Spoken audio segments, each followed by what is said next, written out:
Okay, would somebody like to hold I have a false bottom down in here, maybe just a quick discussion on what we have. The only reason for a cooler is handy for doing the mash is because it's insulated, it holds heat. The idea is we want to hold 151 degrees for an hour. And obviously, unless we're adding heat to it, it's probably going to start to creep down over a period of an hour. So something that's well insulated makes this much easier to deal with. So just a basic igloo cooler, stainless fittings I have, and a valve on the outside, and then the false bottom on the inside. It just acts as a filter, basically. When we're done, we're going to filter the water, the wort out from the grains that are sitting in here. So if you could... the one thing that you have to keep in mind with these false bottoms is when I'm first stirring up, I like to hold it down with a spoon. The reason for that is sometimes it wants to lift up and my grains get underneath and then plugs up when I want to drain out later. So,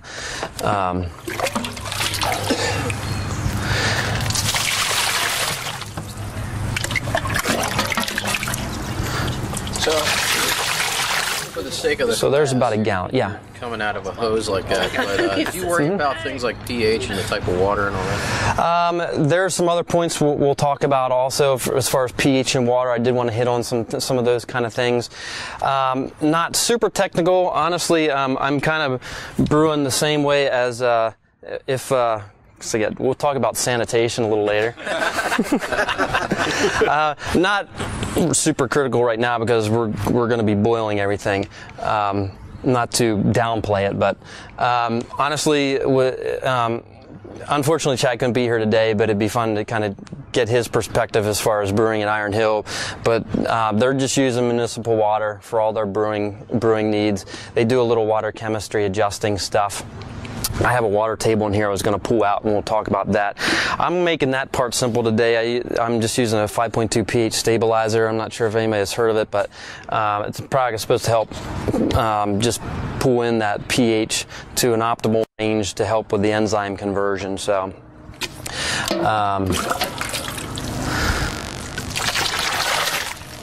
get a gallon and a half of water in there. You can get a little more technical there, and water chemistry is an area that I'm not real strong in. Okay, go ahead and just hold that down there. Next. Wasn't that great anyway. All right, so there's one bag.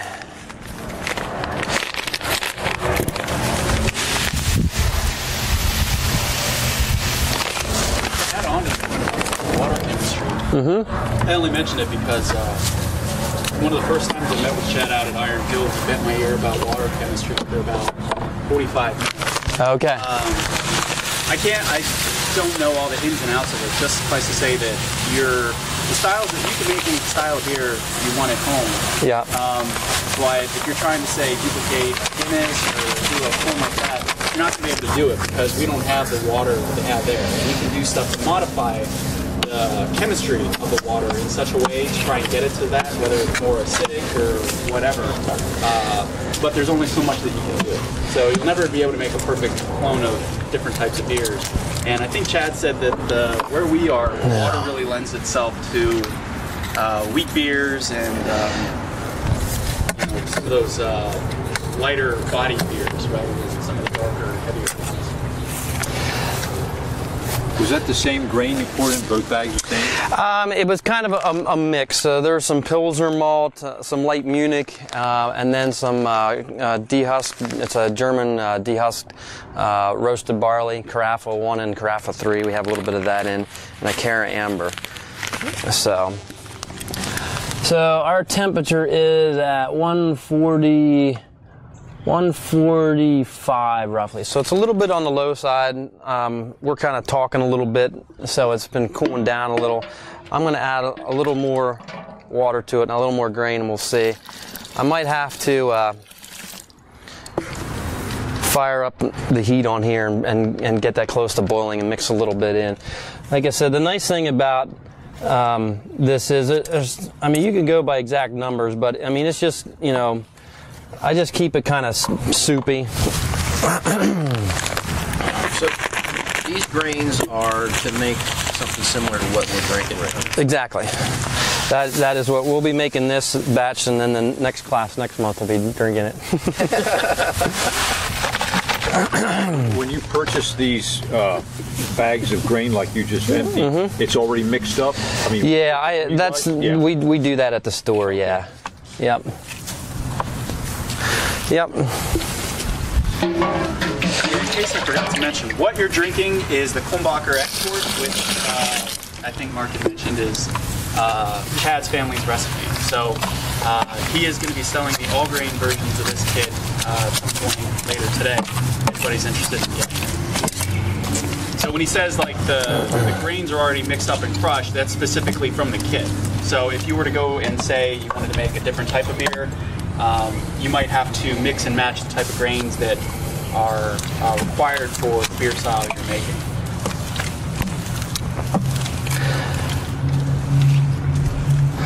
All right, so we are sitting at, pretty much have all our grains in.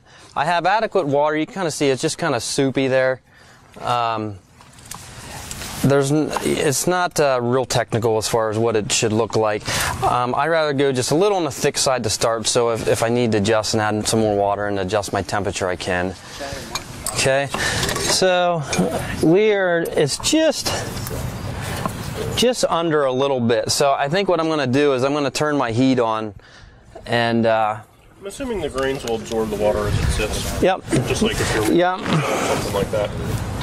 How much are you preparing to make? We'll have a 5-gallon batch when we're done. Okay, so while I'm heating this up, we'll let this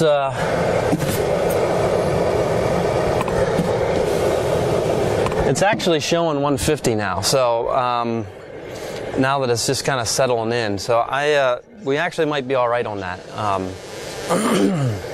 But we'll check our time now. How much are you going to compensate for the absorption, like you said? I mean, on a typical batch, you're going to lose. You can lose up to a gallon of water to absorption that you're not going to get back out once we start draining off the liquid. And so we'll compensate for that. We'll be heating up additional water in here. I'm going to sparge. Chad has a suggestion of sparging with 5 gallons of water. Sparge meaning rinsing, where we're going to basically try to rinse as much sugar out of those grains as possible.